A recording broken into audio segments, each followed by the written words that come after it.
Avqust ayının 6-sında belə bir yazı paylaşmışdım. İlham Əliyevin keçmiş rəsmi mühafizəçisi Bəylər Əyyubovla hazırki Ədliyyə Naziri arasındakı rəqabət bir qədər geopolitik və hətta təhlükəsizlik probleminə çevrilib. Bu rəqabət Nazirliyin penitensiar xidmətə nəzarət üstündə başlasa da, sonradan miqyası və xarakteri dəyişib. Bu xidmətə başçılıq edən Mir Salih Seyidovun Bəylər Əyyubova yaxınlığı açıq bilinən məsələdir. Lakin bu yaxınlıq dövlət aparatında iki məmurun yaxınlığından çox, hakimiyyət daxilində bir ideolojik qrupun təmərküzləşməsi məsələsidir.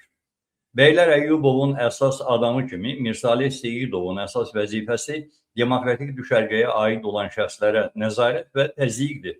Burada əsas bir neçə məqsəd var. Birincisi, Əyyubov öz kadr vasitəsilə müxalif siyasi ictimai fiqurlara təzyiq etməklə İlham Əliyevə yaxın olduğunu, sadiq olduğunu, onun düşmənlərinə qarşı amansız münasibətdə olduğunu göstərir. İkincisi, bununla da İlham Əliyevi ictimai qəzəbin önünə atır və onun cəmiyyətlə münasibətlərini geri dönməz şəkildə korlayır, ona xidmət edir. Üçüncüsü, bu münasibətlər təkcə cəmiyyətlə yox, həm də məsələn, Rusiyadan qaçdığı yaxud Rusiyaya münasibətdə yeniləşmiş siyasi dayaq axtarmaqda olduğu qeyri-müəyyən görünən İlham Əliyevi Qərb institutları ilə daha sərt üz-üzə qoyur. Dördüncüsü, bunun nəticəsində İlham Əliyev yenidən Moskva ilə yaxınlaşmaq məcburiyyətində qalır və bu zaman Bəylər Əyyubovun da yerinin bəlkiliyinə ümidlər artır. Amma yalnız Bəylər Əyyubovun deyil. Bu işi Bəylər Əyyubov təkcə Mir Salih Seyidovla da görmür. Onun Fikrət Qafarov kimi ikinci alternativi də var. Qafarov da penitensiar xidmətin rejim əməliyyat bölməsinin rəisidir. Seyidov da xidmət rəisi olmazdan əvvəl bu vəzifədə idi. Qafarov milliyyətcə Kürd olmasa da Sumqayıtın icra başçısı Zakir Pərəzov kimi gönlünü PKK suyuna verənlərdən sayılır. Bu yaxınlarda məlum olub ki, Ədliyyə Naziri Fərid Əhmədov Nazirliyin Tibb Baş İdarəsinin rəisini dəyişməklə yeni bir intriqanın əsasını qoyub. Belə ki, Tibb Baş İdarəsinin rəisi özünü penitensiar xidmətin rəisi ilə bərabər hüquqlu aparmaq istəyir və bu məsələlər də sistem daxilində işlərin tormozlanmasına gətirib çıxarır. Bu fiqurlar bir-birlərinə zərbəni müxalif siyasi şəxslər vasitəsilə vurmağa çalışırlar. Məsələn, bu günlərdə AXCP üzvü İlham Əliyevin səhhəti ilə bağlı problem gündəm olub. Onun ürəyindən əməliyyat olunması üçün müraciətlər olunsa da penitensiar xidmət işi Tibb Baş İdarəsinin üstünə atır. Ailəsi də bildirir ki, İlhanın səhhətinin pisləşməsindən penitensiar xidmət qəti narahatlıq keçirmiş. Onun müalicə olunması üçün addım atılmır və bunu üç məqsədlə edirlər. İlham Əliyev bu şəraitdə ölsə ya da həyatı iflic olsa, bunun mümkün nəticələri tam Bəylər Əyyubovun maraqlarına uyğundur. Çünki rəsmi məsuliyyət Tibb Baş İdarəsinin üstündə qalacaq və Əyyubov Ədliyyə Nazirinin kadrının günahlarının fakturasını nazirə kəsdirə biləcək. Siyasi məhbusun başına səhlənkarlıqdan gələn faciə İlham Əliyev üçün problem yaradacaq, onu cəmiyyətlə və beynəlxalq demokratik institutlarla daha artıq düşmən edəcək. Nəticədə Əyyubovun mövqeləri güclənəcək. Nə hikmətdirsə, Avropa penitensiar qaydalarına qoşulmuş Azərbaycan öz kadrlarını Rusiyaya, Ryazan Akademiyasına oxumağa göndərir. Bu da nəticəsi. Məsələn, İlham Əliyev Avropa Şurası ilə mandat və siyasi ədalət qovğaları apardığı vaxt məlum olur ki, hansısa türmə rəisinin müavini Tofiq Yaqubulunun məhkəmə sənədlərini alıb ona vermir.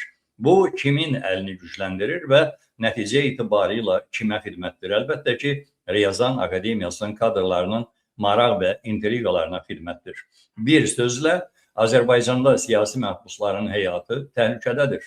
Özü də ölkə daxilində İlham Əliyevi alternativ qapılardan məhrum etmək və Moskva bəyannaməsindən daha asılı etmək üçün sanki onun özündən daha artıq və daha çox çalışan bir qrup iş başındadır.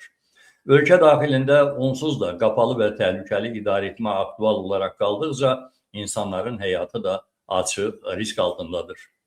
Bunu dediyim kimi 10 gün bundan əvvəl paylaşmışdım və məsələ hələ də təhlükəli, aktual fazada qaldığı üçün, üstəlik həyati təhlükəsi daha da şiddətlənən dustaqların, o cümlədən məsələn Ələsgər Məmmədlinin həyatı və səhhəti dramatik fazaya girdiyi üçün həmin fikirlərə bəzi zəruri korrektələri etməyi lazım bilirəm.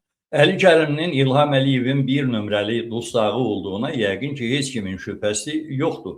Bəs bu bir nömrəli dustağın həyatı, sağlamlığı məsələsinə kim nəzarət edir? Kim onun vəziyyətinə görə məsuliyyət daşıyır? Şübhəsiz ki, bu məsələdə də Kremlin birbaşa canişinləri. Görünür, İlham Əliyevin siyasi kini ona vəziyyəti aydın başa düşməyə mane olur. Bu zaman yenə dövriyyəyə Moskvanın sadiq aparatı girir. Kimdir bu adamlar? Əliyevin sərəncam verib baş can güdənlikdən çıxartdığı, amma yanından ayırmağa da cəsarət etmədiyi bəylər Əyyubov. Onun DTX-ya təsir səviyyəsini bilmək istəyirsinizsə, buyurun sizə 2 argument.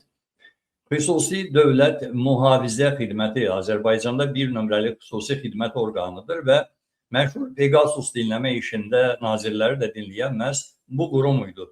İkincisi, MTN ləğv edilib DTX-ya çevriləndə bu işin başında və nazirin kürsüsündə yenə bəylər Əyyubov oturmuşdur. Yəni, Əli Kərimlinin başına bir iş gəlsə, bunun təbii ki, məsuliyyəti İlham Əliyevin üstündə olacaq və belə də olmalıdır. Amma İlham Əliyev bu prosesi özü idarə etdiyini, adamlarının onun naminə Əli Kərimdən qisas aldıqlarını düşünməkdə olduğu halda Kərimlinin ətrafında baş verənlər şübhəsiz Moskvadan planlanan əməliyyatdır. Bu əməliyyat Kərimlinin fiziki ya siyasi məhvinə yönəlməklə başqa hədəfi də Əliyevi də Qərb dünyasının gözündə rəqib qatilinə çevirib Putinin mənəvi statusuna salmaq və onun orbitində möhkəmləndirməkdir. Bu mənada Əli Kərimlinin bir an öncə daha təhlükəsiz bir şəraitə keçirilməsi İlham Əliyevin özü üçün ciddi talih seçimi məsələsi olmalıdır. Əks halda o, gələcəkdə onun özü üçün daha qaranlıq obraz yaradanların hansı şantajları ilə üzləşəcəyini özü daha yaxşı bilir ya da biləcək. Təbii bu, qətiyyən o anlama gəlmir ki, İlham Əliyevin DTX təcridxanasında baş verənlərdən xəbəri yoxdur. Xəbəri var, çünki sifariş də elə onun özündən gəlir. Amma bu sifariş yalnız onun özünə məxsusdurmu, yoxsa çevrəsini bürüyən intriqa mərkəzlərinin məkrini öz kini ilə birləşdirib sabahki məsuliyyətdən yayına biləcəyini mi hesab edir?